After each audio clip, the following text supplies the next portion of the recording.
The Liza Alert charity finds missing people. The charity has become a legend, but they face one great problem. Since Soviet times, people wait 3 days to report a missing person. However, a 3-day delay means 50% of missing people will die. How could we change people's behavior?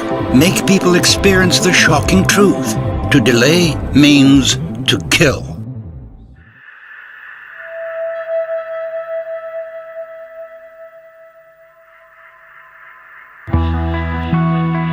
People were shocked.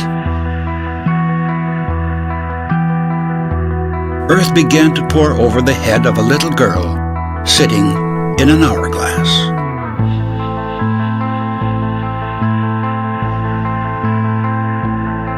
Day by day, the earth rose and slowly buried her.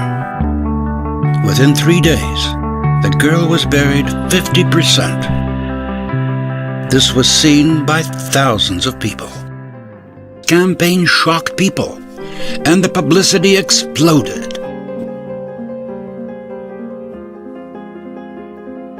The key message was delivered to millions of people.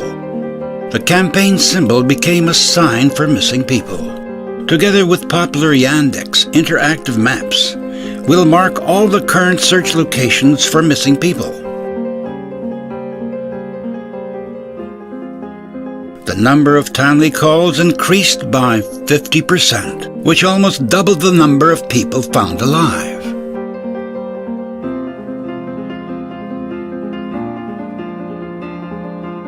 At last, the Russian parliament is examining a bill binding the police to begin an active search within 3 hours after a person has been declared missing.